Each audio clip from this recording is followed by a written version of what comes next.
Di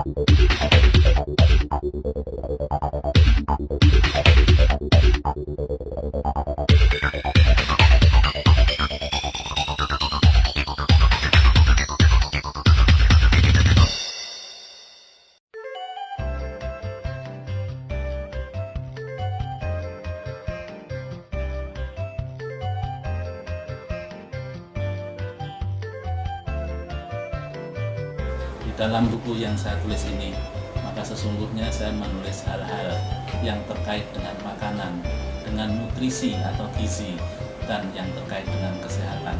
Di dalam buku ini, saya mencoba memaparkan bagaimana kiat hidup sehat dengan solusi makanan yang tepat dan sehat, sehingga setiap orang yang membaca buku ini bisa memperoleh input atau masukan yang baik, dan mereka bisa memberikan praktek-praktek di dalam hidup yang sehat. Di dalam buku ini saya mengutarakan bagaimana upaya-upaya melakukan pencegahan penyakit degeneratif, dan kemudian upaya-upaya makanan seperti apa yang seharusnya kita konsumsi. Sebagai contoh, di dalam buku ini saya memaparkan tentang pentingnya makan buah apel.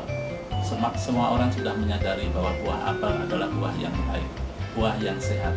Tetapi kadang-kadang orang makan apel harus dengan mengupas kulitnya. Padahal justru di dalam kulit apel inilah terkandung suatu khasiat yang disebut dengan zat pektin yang bermanfaat untuk mencegah kolesterol tinggi atau mencegah penyakit jantung koroner.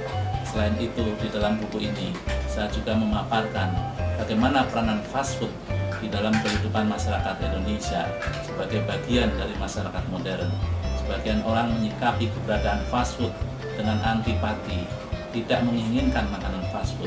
Padahal fast food sebagaimana makanan-makanan yang lain adalah makanan yang sebenarnya penuh gizi, nutritious food. Hanya saja di dalam fast food kadang-kadang terkandung suatu ketidaklengkapan gizi karena kurangnya serat, kurangnya berbagai vitamin, dan kurangnya mineral. Dan oleh karena itu, dengan mengkonsumsi fast food, asalkan dibarengi dengan suatu kebijakan bahwa boleh mengkonsumsi fast food tetapi tidak terlalu sering, maka kita bisa berteman dengan fast food tanpa harus memusuhi. Dan selain itu, di dalam buku ini saya juga mencoba memaparkan bagaimana kebiasaan orang Indonesia minum teh yang sudah dikenal sejak zaman nenek moyang dulu, dan sesungguhnya bahwa minum teh ini adalah minuman yang sangat sehat. Minum 1-2 cangkir teh sangat baik untuk kesehatan jantung, sangat baik untuk kesehatan kulit, dan juga dapat mencegah kanker.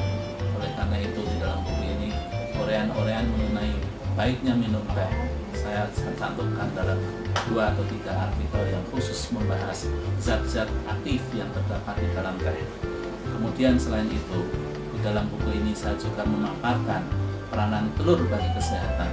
Sebagian orang menganggap bahwa telur ini adalah makanan magic, makanan yang penuh khasiat, tetapi kadang-kadang khasiatnya disalahgunakan, sehingga telur ini kadang-kadang dimakan dengan mentah, telur ini dimakan setengah matang, atau telur ini dimakan dengan matang, direbus, digoreng, dan sebagainya. Saya memberikan pandangan-pandangan saya bagaimana seharusnya telur ini dikonsumsi. Apakah betul bahwa telur yang mentah itu mendatangkan khasiat yang luar biasa dibandingkan telur yang matang? Karena yang terdapat mitos-mitos di masyarakat sesungguhnya tidak semuanya betul, dan itu harus dikoreksi. Makan telur mentah sebenarnya tidak kita inginkan dari segi kesehatan dan keamanan pangan, karena telur mentah mengandung bakteri salmonella yang tidak diinginkan, yang kemungkinan dapat menyebabkan tipes. Dan oleh karena itu, dari aspek gizi, saya justru menganjurkan agar masyarakat membiasakan diri mengkonsumsi telur yang matang, telur yang sudah direbus atau digoreng, dan itu menjadikan diri kita menjadi lebih sehat. Kemudian, di dalam artikel ini, saya juga mencoba memaparkan tentang peran penting puasa yang bagi orang muslim di Indonesia yang jumlahnya lebih dari 80% adalah merupakan kewajiban bagi umat Islam. Bagaimana pandangan kita sebagai ahli gizi terhadap peran kesehatan puasa? Saya ungkapkan di dalam buku saya ini. Sangat penting kiranya bahwa kita melaksanakan puasa dengan niat yang benar, tetapi di samping niat yang benar, ternyata puasa ini juga mendatangkan kesehatan yang luar biasa bagi masyarakat yang menjalankannya. Mengapa? Karena di dalam puasa ini terkandung suatu filosofi, yaitu yang disebut dengan calorie restriction atau pembatasan konsumsi kalori.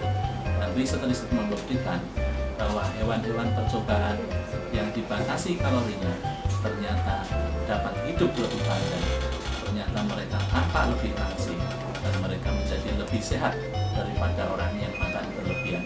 Jadi oleh karena itu membiasakan berpuasa, terutama pada saat bulan Ramadan atau puasa-puasa Senin, Kamis, puasa sunat dan sebagainya, dari segi kesehatan sungguh sangat dianjurkan. Dengan membaca buku ini, saya yakin bahwa masyarakat yang membeli dan membacanya akan bisa menerapkannya dengan lebih baik.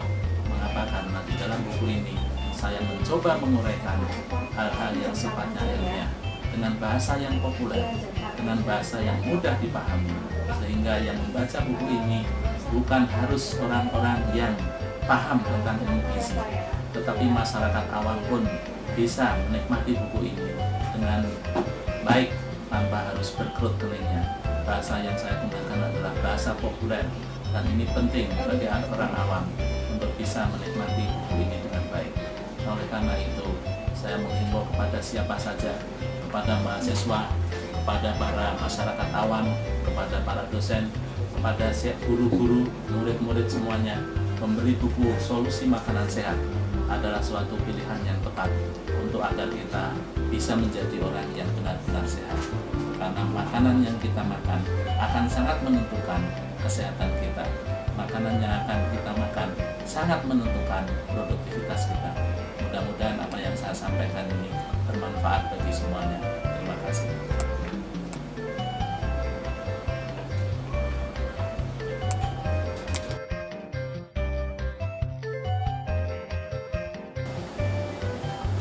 Buku yang berjudul Solusi Makanan Sehat ini ditulis dengan bahasa yang sederhana, ringan, dan mudah dipahami, baik oleh masyarakat umum maupun kalangan akademisi. Buku ini ditulis oleh Profesor Ali Homsan dan menguraikan tentang masalah-masalah gizi yang saat ini sedang in dan tren terjadi di masyarakat serta cara mengatasinya.